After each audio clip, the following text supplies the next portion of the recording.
Pemirsa, malam ini Kejaksaan Agung menetapkan Thomas Lembong, mantan Menteri Perdagangan tahun 2015-2016 sebagai tersangka kasus impor gula tahun 2015 dan 2016.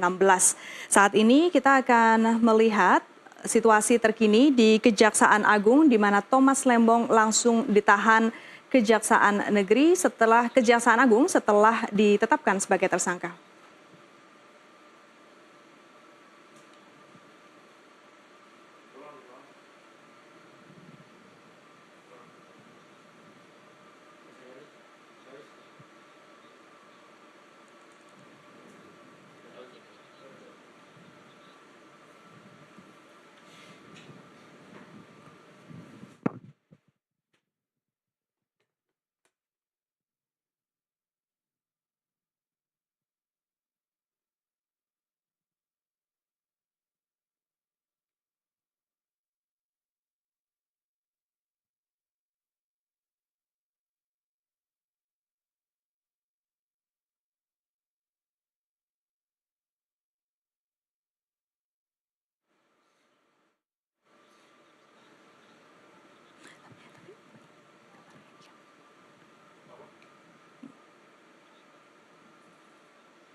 Ya, ini adalah suasana terkini di Kejaksaan Agung di mana Thomas Lembong, mantan Menteri Perdagangan tahun 2015-2016 telah ditetapkan sebagai tersangka dalam kasus impor gula di tahun yang sama dia menjabat 2015-2016 oleh Kejaksaan Agung.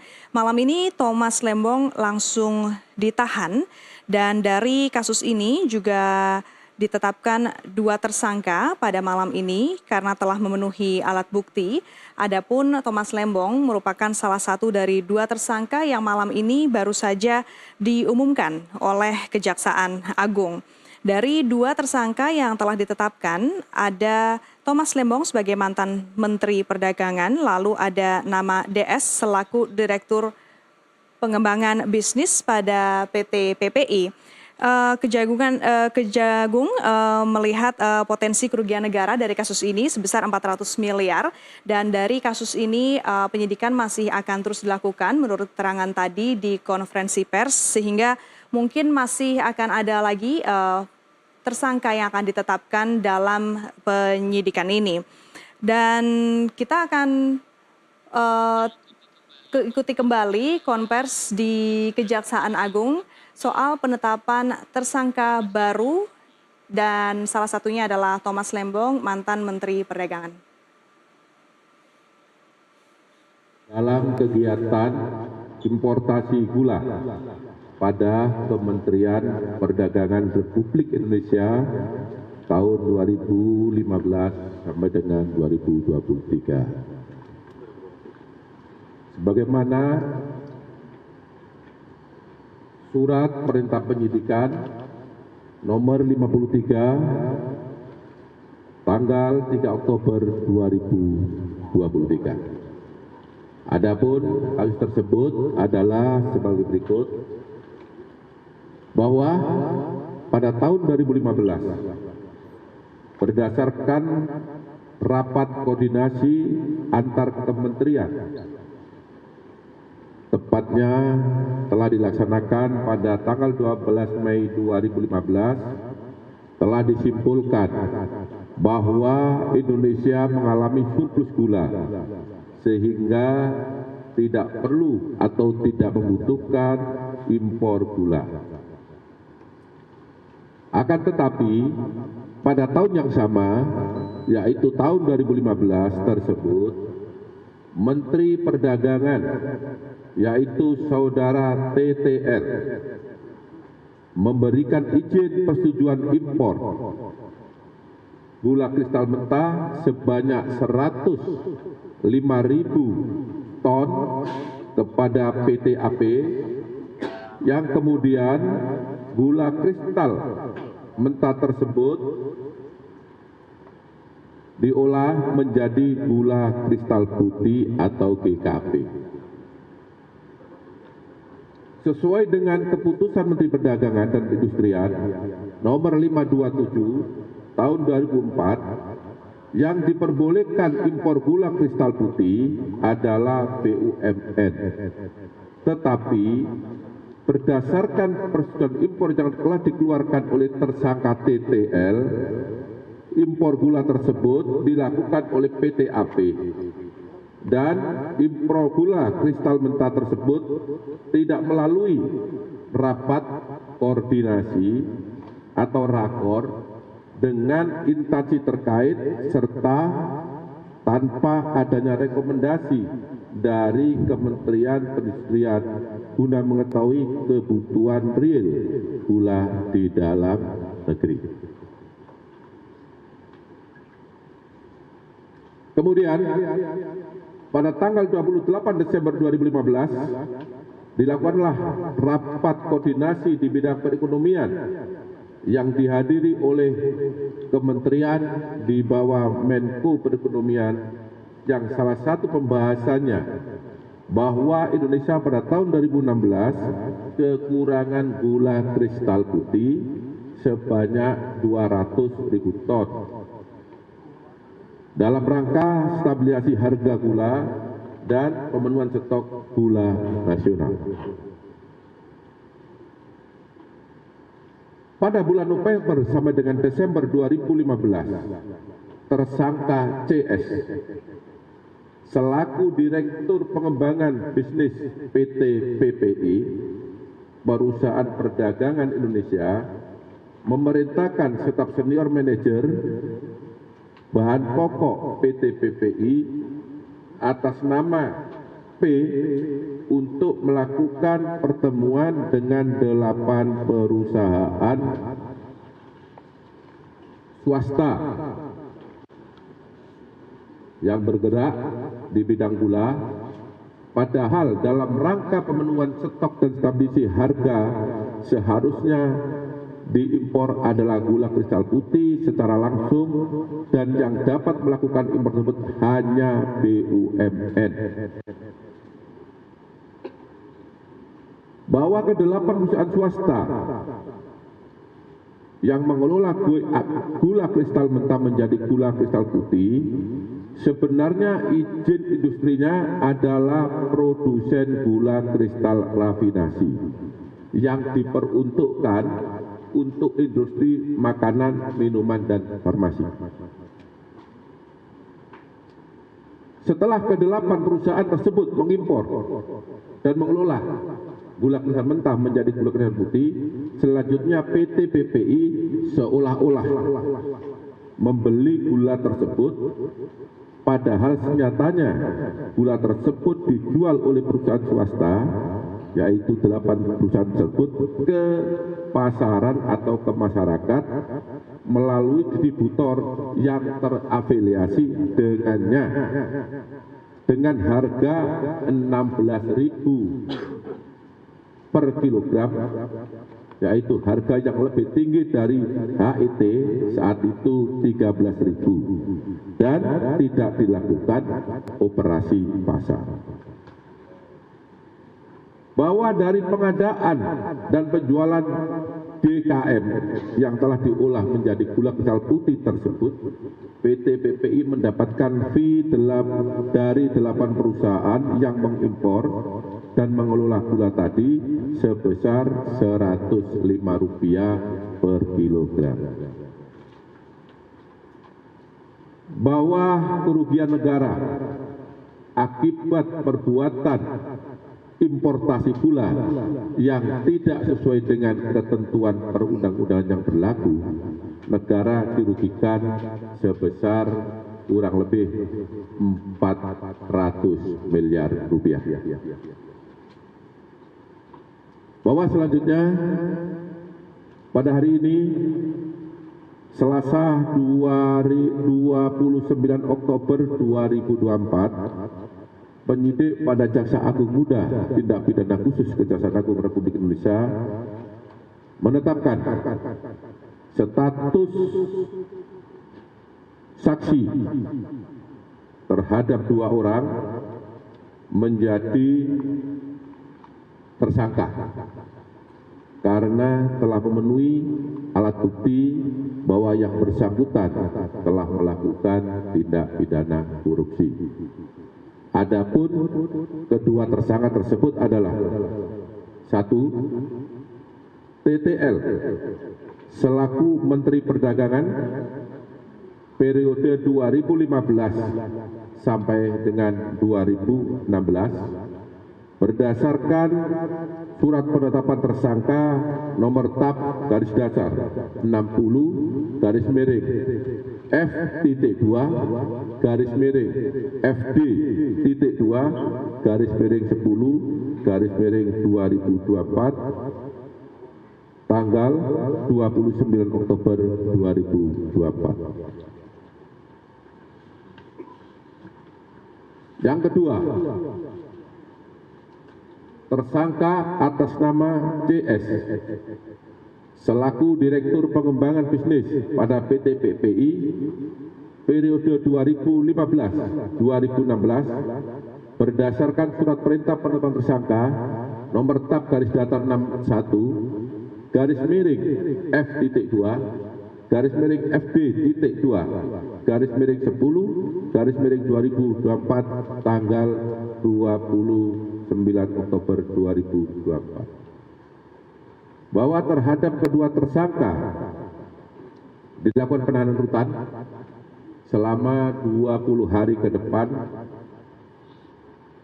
untuk tersangka TTL di Rutan Salemba, Cabang Kejaksaan Negeri Jakarta Selatan berdasarkan surat perintah penahanan nomor 50 tanggal 29 Oktober 2024 dan untuk tersangka CS ditahan di Rutan Salemba, Cabang Kejaksaan Agung berdasarkan surat perintah penahanan nomor 51 tanggal 29 Oktober 2024. Para tersangka disangka melanggar pasal 2 ayat 1 atau pasal 3 junto pasal 18 Undang-Undang Republik Indonesia tahun nomor 31 tahun 1999 sebagaimana diubah dengan Undang-Undang nomor 20 tahun 2021 junto Undang-Undang Republik Indonesia nomor 31 tahun 1999 tentang perubahan atas Undang-Undang RI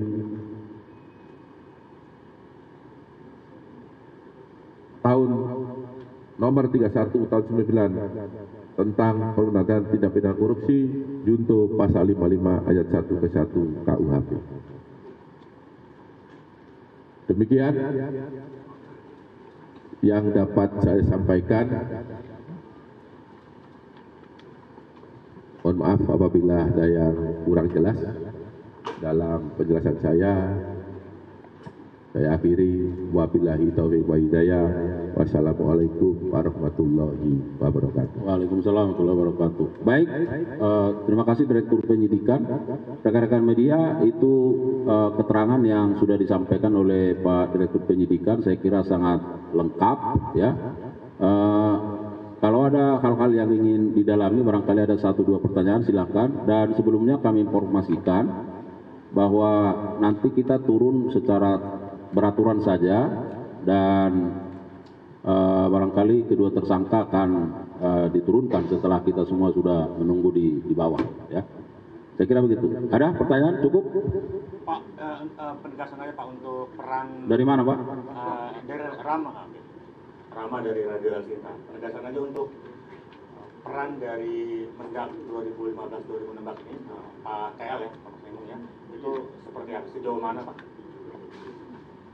Silakan Pak Dir. Penegasan terhadap peran dari TTL, ya. Jadi sudah jelas semuanya.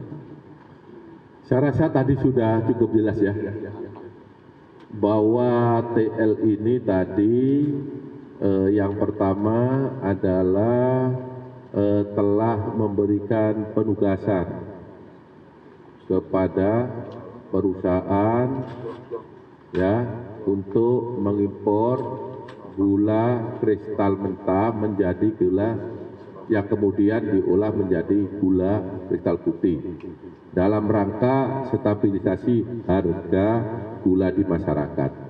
Karena pada saat itu gula langka, harga melambung tinggi. Padahal seharusnya yang berhak melakukan impor gula untuk kebutuhan dalam negeri dalam rangka stabilisasi harga adalah BUMN yang ditunjuk oleh Menteri Perdagangan. Itu pun adalah seharusnya gula kristal putih, bukan gula kristal mentah. Ya, sudah jelas? Saya kira begitu ya. Ada yang lain? Cukup? Oke, karena tidak ada lagi, saya kira kami sampaikan terima kasih. Ya. Untuk dari kasus maaf ini analisis dari pengadilan untuk karena ini impor dari gula, apakah dari pihak Bea Cukai juga ada lagi tersangkanya, Pak? Terima kasih. Jangan Budi. Baik, untuk tersangka lain, ya kita ikuti perkembangan dari hasil penyidikan. Artinya tidak menutup kemungkinan akan bertambah tersangka lain apabila telah ditemukan bukti yang cukup bahwa yang bersangkutan telah melakukan tindak pidana korupsi. Ya, silakan. Satu lagi, izin. Alkah dari Media Indonesia. Yaitu tadi adalah rekaman dari konferensi pers yang tadi sudah dilakukan oleh Kejaksaan Agung, di mana Kejaksaan Agung menetapkan mantan Menteri Perdagangan Thomas Lembong sebagai tersangka korupsi dari kasus impor gula tahun 2015-2016. Sekarang kita akan menghubungi rekan Elisa Sinaga yang berada di Kejaksaan Agung untuk melihat situasi terkini setelah penetapan tersangka Thomas Lembong dan penahanan Thomas Lembong. Elisa?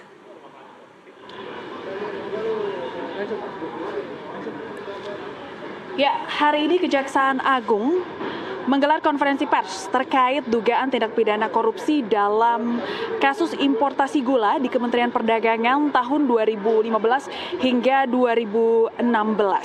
Dalam konferensi pers tersebut, Kejagung menetapkan 2 tersangka, yaitu Direktur Pengembangan Khusus pada PT PPI berinisial TS dan Menteri Perdagangan periode 2015 hingga 2016 TTL atau Thomas Trikasih Lembong. Adapun tadi sempat ditanya kepada Kejaksaan Agung apa peran dari mantan Menteri Perdagangan periode 2015 hingga 2016 yaitu Tom Lembong ini adalah di mana dalam kasus korupsi impor gula di Kemendak ini, Tom Lembong sebagai Menteri Perdagangan pada saat itu memperbolehkan atau memberikan izin persetujuan impor gula dari gula kristal merah diubah menjadi gula kristal putih. Padahal pada saat itu keadaan yang dibeberkan oleh Kejaksaan adalah pada saat itu Indonesia sedang mengalami krisis gula dan yang berkewenangan untuk mengimpor gula kristal putih adalah BUMN dan bukan perusahaan swasta. Tadi Direktur Penyidikan pada Jaksa Agung Muda Pidana Khusus Kejagung Abdul Kohar maupun Kapus Penkum Kejagung Harli Siregar menegaskan juga bahwa dalam kasus ini tak ada politisasi dalam kasus apapun begitu, dalam kasus ini begitu ya. Karena penyidik ini bekerja berdasarkan alat bukti. Jadi memang sudah penyidikan dalam kasus ini sudah berlangsung cukup lama sejak Oktober 2023. Jadi memang sudah setahun lebih ini pemirsa dalam pihak Kejagung menyelidiki kasus ini dan memang telah mengumpulkan 90 orang saksi termasuk 2 tersangka yang sebelumnya menjadi saksi yaitu TTL dan juga TS begitu. penyidikan juga tidak hanya melibatkan saksi, tapi ahli. Karena memang dalam mengungkap kasus ini, Kejagung merasa membutuhkan ahli yang cukup untuk menyelidiki kasus ini.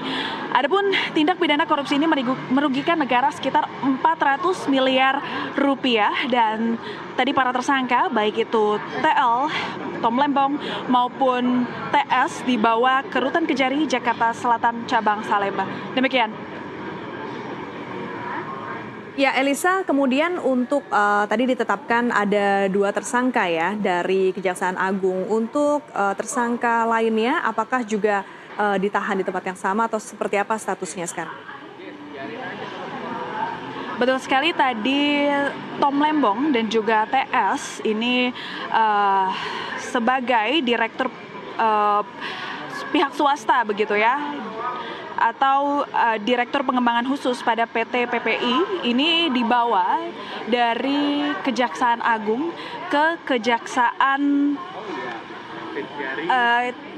Kejari, maksud kami Rutan Kejari, Jakarta Selatan, Cabang Salemba. Dari Kejaksaan Agung tempat konferensi pers digelar. Baik,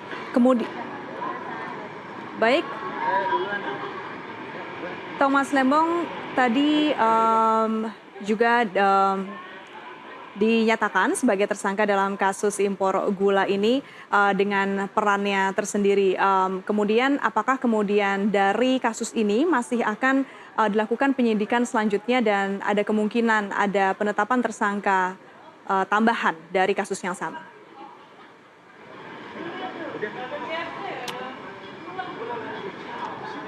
Ya, adapun dari pihak Kejaksaan Agung memang masih membuka penyidikan ini begitu ya, dan ada tersangka baru dalam kasus impor gula, kasus dugaan korupsi impor gula di Kementerian Perdagangan periode 2015 hingga 2016 ini. Namun sementara ini masih 2 tersangka yang didapat dari 90 saksi dan juga para ahli, dan Kejaksaan Agung menetapkan 2 tersangka yaitu Thomas Lembong dan juga TS. Terima kasih Elisa atas laporannya. Selamat bertugas kembali. Yaitu tadi pemirsa laporan langsung dari rekan Elisa Hasan yang saat ini berada di Kejaksaan Agung setelah adanya penahanan Thomas Lembong, mantan Menteri Perdagangan tahun 2015-2016 yang saat ini sudah ditetapkan sebagai tersangka dalam kasus impor gula di tahun yang sama ia menjabat. Dari keterangan Elisa Hasan tadi dikatakan bahwa penyidikan ini sudah berlangsung dari Oktober 2023 sehingga sudah berlangsung sekitar setahun, di mana ada 90 saksi dan ahli yang terlibat dalam penyidikan ini. Dan malam ini Kejaksaan Agung menetapkan 2 tersangka, salah satunya adalah Thomas Lembong. Sebagaimana diketahui, Thomas Lembong sendiri menjabat sebagai Menteri Perdagangan Indonesia mulai dari Agustus 2015 hingga Juli 2016.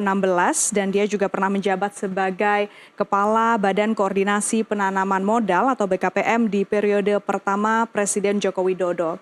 Dalam kasus ini, Kejaksaan Agung menduga telah terjadi penyalahgunaan wewenang, diantaranya dilakukan dalam rangka pemenuhan stok gula nasional dan juga stabilisasi harga gula nasional, di mana sebetulnya wewenang tersebut berada di bawah BUMN, bukan di bawah perusahaan swasta. Kemendak diduga telah melakukan perbuatan melawan hukum yang menerbitkan persetujuan impor gula kristal mentah untuk diolah menjadi gula kristal putih kepada pihak-pihak yang tidak berwenang di bawah kepemimpinan Thomas Lembong ketika itu saat menjabat sebagai Menteri Perdagangan. Selain itu, Kemendak juga diduga telah memberikan izin impor yang melebihi batas kuota maksimal yang dibutuhkan oleh pemerintah. Ya pemirsa, penetapan Thomas Lembong sebagai tersangka diumumkan pada hari ini, 29 Oktober 2024. Dan setelah ditetapkan sebagai tersangka, Thomas Lembong langsung ditahan.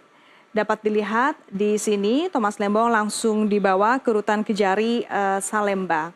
Dan juga di sini ditetapkan sebagai tersangka, beliau ditetapkan sebagai tersangka dengan kasus dugaan tindak pidana korupsi dalam kegiatan importasi gula di Kementerian Perdagangan di tahun ia memimpin 2015-2016.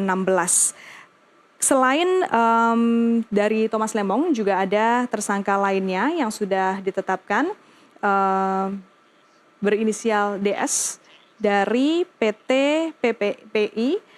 Dan beliau adalah pihak dari perusahaan swasta yang terlibat dalam kasus ini, di mana Thomas Lembong diduga melakukan penyalahgunaan wewenang ketika menjabat sebagai Menteri Perdagangan. Nah, kasus ini berlangsung ketika tahun 2015-2016, di mana saat itu dinyatakan Indonesia mengalami surplus gula sehingga tidak perlu melakukan impor, tetapi di tahun yang sama, tahun 2015, Mendak, yaitu Thomas Lembong, memberikan izin persetujuan impor. Padahal kewenangan ini sebetulnya berada di bawah BUMN dan yang seharusnya diimpor, yang boleh diimpor adalah gula kristal putih, bukan gula kristal mentah. Tetapi ketika itu dari wewenang Thomas Lembong yang diimpor adalah gula kristal mentah yang kemudian diolah lagi menjadi gula kristal putih, dan ketika didistribusikan kepada masyarakat, harga yang dipakai adalah harga yang lebih tinggi dari yang sudah ditentukan. Tersangka kedua yang ditetapkan malam ini adalah DS Direktur Pengembangan Bisnis PT PPI periode 2015-2016, dan ini berdasarkan surat TAP tersangka tanggal 29 Oktober 2024. Beliau juga ditahan, ditetapkan sebagai tersangka dan juga ditahan malam ini juga bersama dengan Thomas Lembong. Ya pemirsa, penyidikan masih akan terus dilanjutkan, begitu masih akan terus terbuka. Kejaksaan Agung sendiri menyampaikan bahwa dalam kasus ini mungkin masih akan ada update selanjutnya dan juga tersangka lainnya akan ditetapkan. Namun untuk hari ini Thomas Lembong lah dan DS Direktur dari Pengembangan Bisnis PT PPI periode 2015-2016 yang sudah ditetapkan sebagai tersangka. Ya pemirsa, kita akan akhiri breaking news malam ini dan kami akan kembali usai jeda berikut.